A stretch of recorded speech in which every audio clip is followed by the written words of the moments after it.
계속하겠습니다. 하나님께만 사랑과 자유가 있습니다.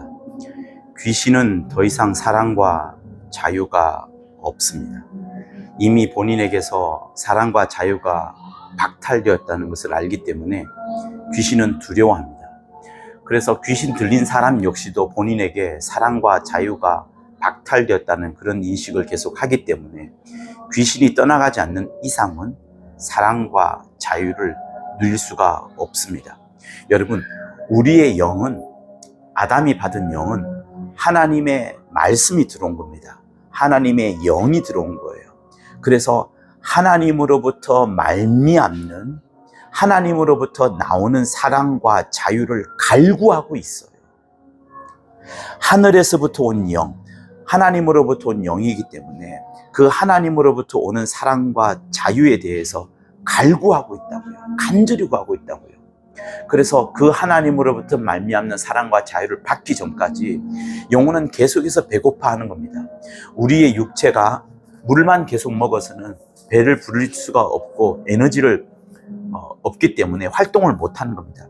이와 마찬가지로 우리의 영은 세상의 어떤 식물이나 이런 것들이 아니라, 세상의 문명과 문화가 아니라 오직 하나님으로부터 말미암은 그 사랑과 그 자유를 얻어야만 하기 때문에 이를 위하여서 계속해서 갈구하는 겁니다. 내게 말씀을 주소서, 내게 사랑을 주소서, 내게 자유를 주소서, 이렇게 갈구를 하고 있습니다. 자, 그런데 오늘 이 6장에서 굉장히 특이하면서도 놀라운 부분을 하나 발견할 수 있는데요. 그것은 무엇인가 하면 가인이 받았던 그 하나님으로부터 받았던 표, 자기를 죽이려 하는 수많은 사람들이 있는 가운데 두려움에 떨었을 때 그것을 막아내는 방법으로서 하나님께서 표를 주시는데, 과연 그 표가 무엇인가에 대한 그 부분입니다. 이 책은 무엇이라고 기록하고 있냐 그러면 신성이라는 단어를 씁니다. 신성. 그래서 저는 처음에 읽을 때 가인이 영적 존재이기 때문에 가인이 가졌던 그 영, 그러니까 가인과 구별되는 것이 뭡니까? 가인이 지금 아담과 하와를 떠나서 다른 곳으로 가게 됩니다. 그곳에는 네피림들이 잔뜩 살고 있는데 그들과 가인이 가장 구별되는 것이 무엇이겠습니까? 가인이 갖고 있었던 본인의 영, 그것을 말하는 거 아니겠습니까? 그래서 저는 처음에 신성이라고 그래서 가인이 갖고 있던 신성, 그 신성이라고 그래서 영이라고 생각했는데 책을 깊이 읽고 또 기도하다 보니까 저는 이것을 발견하게 되었습니다. 제가 생각한 것이 저는 아마 85% 정도는 맞다라고 여겨지는데요. 그러니까 이걸 말하는 겁니다. 가인은 주변에 자기를 죽이려 하는 수많은 사람들, 네피림들이 있는 가운데 그만 유독 독특하게 영적 존재예요. 그런데 본인에게 있는 영적 영성과 함께, 영과 함께 본인에겐 또 지정의가 있습니다. 근데 가인에게 있는 그 독특한 지정의는 무엇인가 하면 가인이 죽지 않으려고 몸부림을 치는 것. 그러니까 자기의 지식과 감정과 의지를 다 통틀어서 자기가 죽음에서 면하려고 하는 그 지정의를 갖고 있습니다. 그래서 하나님이 가인에게 표를 주었다 할 때 그 표를 이 책은 무엇이라고 말하냐면 하나님께서 가인에게 신성을 주었다라고 말합니다. 그러니 제가 느껴지는 부분은 영과 함께 이 혼이 하나의 어떤 믹스가 된, 아니면 영과 혼을 합쳐서 신성이라고 말하는데, 그 신성은 특별하게 가인이 살려고 하는 몸부림, 그리고 도무지 죽기 싫어하는 그 의지, 그런 두려움에 대한 그 풍성한 감정, 이런 것들이 복합적으로 증폭된 그런 것으로 저는 여겨졌습니다. 그래서 이렇게 말을 하는 거예요. 가인이 자기 자손들을 보호하고 또 자기 자신의 어떤 그런 보호와 두려움에 대한 그런 감정이 폭발되다 보니까 철학적인 상상력을 갖기 시작하였고, 그 철학적인 상상력으로 가정이라는 울타리를 넘어서서 에녹이라는 성을 이제 짓게 되었고요. 그러니까 하나님께서 그에게 표를 주었지만 그 표를 증폭시켜가지고 그 표에다가 이제 뭐랄까요? 그 자기의 지정의를 혼합시키고 그렇게 해서 에녹 성을 짓고 또 그 이후에 여러 가지 또들이 나옵니다. 그게 뭐냐면 창세기 4장을 한번 펼쳐보시면 조상들의 이야기가 나옵니다. 그러니까 아담의 계보를 이은 자들 중에는 어떤 조상이 되었다 이런 말은 없는데, 가인의 후예들은 예를 들면 육축 치는 자의 조상이 되었다, 날카로운 기계를 잘 다루는 조상이 되었다, 수금과 퉁소를 다루는 조상들이 되었다라는 말이 있으면서 가인의 후손들이 문명을 이뤄나갔다는 부분들을 성경은 기록하고 있고, 반면 그 이후에 나오는 그 5장에는, 창세기 5장에는 아담의 후손들이 나오는데 그들은 어떤 문못의 조상이 되었다라는 그런 구절이 없습니다. 다시 말하면 가인의 계보를 잇는 자들이 문명을 이뤄나갔는데, 시므온은 그 문명을 이뤄나갔다는 부분들에 있어서 포인트를 잡은 것 같아요. 다시 말하면 영이 있는 존재들이, 영적 존재가 가인이 살고자 하는 그 몸부림, 의지, 그리고 두려움에 대한 그 감정, 그리고 이것을 벗어나려고 한 지혜, 이 지정의를 굉장히 증폭을 시켜가지고 성을 쌓는 문명, 그리고 여러 육축의 조상, 수금과 퉁소의 조상, 기계를 잘 다룬 조상들, 각종 조상이 이루어졌던 것처럼 거대한 문명을 이루어 나갔다. 거기에 엄청난 인류의 문명의 발전이 있어 왔다는 것을 시므온은 기록하고 있습니다. 그러면서 구별하는 게 뭐냐면, 여러분 보세요. 우리는 알고 있습니다. 아담 이전의 네피림은 시므온에 의하면 문명을 이루지 않았다고 보는 거예요. 그들은 마치 동물처럼 위험이 닥치면 도망을 가거나, 아니면은 이빨로 깨물거나, 그러니까 방어를 한다 그러면 도망을 가는 방법, 숨거나 하는 방법, 아니면 공격을 한다 그러면 이빨로 깨물어서 잡아 먹는 것, 이런 것들로 생각을 했습니다. 그래서 가인이 두려워했던 것은 뭐냐면, 부모를 떠났을 때 주변에 그 수많은 문명이 없는 네피림들이 있는데 그들은 사람을 먹는 것조차 막 쉽게 다룰 정도로 어떤 동물과 똑같은 그런 입장이기 때문에 부모를 떠난 가인이 두려움을 굉장히 휩쓸렸을 것이다.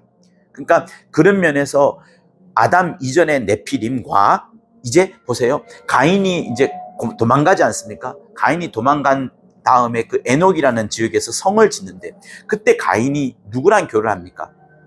사람의 딸들하고 결혼을 하게 됩니다. 그러니 창세기 6장이 먼저 이 가인이 머물렀던 그 땅에서 이루어지게 되는데, 그때 그들 0 곱하기 1이잖아요. 0이 있는 가인과 0이 없는 네피림이 결혼해서 거기에 자손을 낳게 되고, 그 자손을 낳게 되면서 이제 문명이 이루어지지 않습니까? 에녹성이 지어지지 않습니까? 그러니까 그런 면에서 보면 지금 아담 이전의 네피림, 완전 동물과 방불하는 그런 네피림들과 지금 가인이 만든 네피림, 1 곱하기 0으로서의 네피림, 이들은 굉장한 차이가 있는 거예요. 굉장한 차이. 왜냐하면은 아담은 0이 있습니다. 0이 있는 상태에다가 지정의가 증폭이 되는 거예요. 자기가 가졌던 두려움, 살고자 하는 몸부림, 각종 지혜를 씀으로 인하여서 문명을 발달시키는 것, 이런 것들이 함께 되어지면서 아담 이전의 네피림과 그리고 가인이 만들어놨던 네피림 사이에 굉장한 구별이 있게 됩니다. 아담의 가족도 아직 이 가인이 만드는 가족만큼의 그런 어떤 문명을 이루지는 않았어요. 그러니까 문명의 시작점이 가인이 만들어내었던 그 후손들의 네피림을 통하여서 온 인류의 문명이 퍼져나갔다는 것을 이 책은 기록하고, 그것을 하나님께서 주셨는데, 가인에게 살고자 하는 표, 내가 주의 낯을 배웁지 못하리니 그들을 나를 죽이겠나이다 할 때 하나님께서 아무도 가인을 해하지 못하도록 표를 준 그때부터 이제 문명이 시작됐다고 보는 거예요. 그러니 이 책은 정말 놀라운 부분을 우리한테 이야기를 하고 있습니다.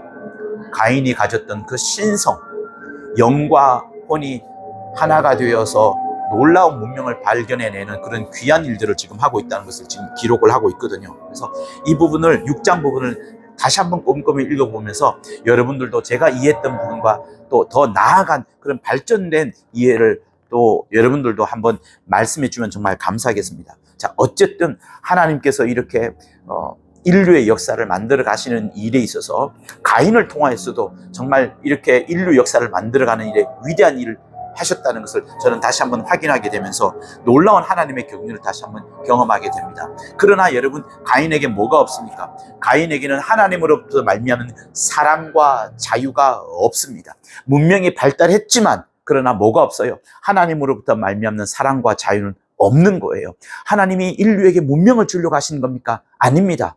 가인이 원했기 때문에, 살려고 몸부림을 쳤기 때문에 그에게 문명을 허락해 주었던 거예요. 다시 말하면 신성을, 거룩한 신성을 허락해 주었다. 거룩한은 아니고요, 신성을 허락해 주었다. 그렇게 지금 나오는 겁니다. 그래서 그 부분을 한번 꼭 확인해 보시기를 바라고요. 가인에게 이렇게 보신하는 표로, 자기 몸을 보신하는 표 주었다, 이런 용어를 쓰시고요. 그리고 자활을 위한 문명이란 단어가 있습니다. 자활, 스스로 살려고 하는 그런 몸부림에서 하나님께서 자활의 표를 주었다, 살려고 하는 보신의 표를 주었다라고 하고요.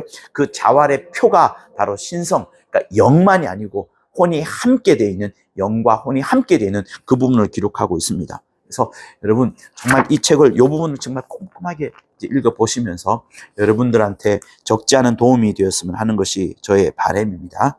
자, 하나님 아버지, 하나님께서 가인을 이렇게 배려하셔서 살고자 하는 몸부림을 치는 자에게 또 이런 표를 주심으로 말미암아 인류의 문명이 거룩하게 시작되어 가는 것을 바라보게 됩니다. 우리가 어찌 하나님의 그 원대하신 계획과 경륜을 다 이해할 수 있겠습니까? 그러나 이만큼 하나님은 놀라우시고 풍성하시고 그 어마어마하신 하나님의 그 역사하심을 바라볼진데, 하나님 아버지, 이제 예수로 말미암아 우리에게 주신 그 사랑과 자유가 이보다 더 크다는 것은 우리는 알고 있사오니, 영원히 우리에게 주시고자 하는 그 영원한 사랑, 그 억압되지 아니하고 속박되지 않은 무한한 자유를 주시려고 하는 그 자유를 풍성히 누리는 우리 모두가 되도록 역사하여 주시옵소서.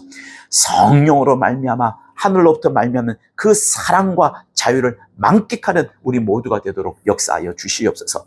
예수 이름으로 기도합니다. 할렐루야. 맞습니다.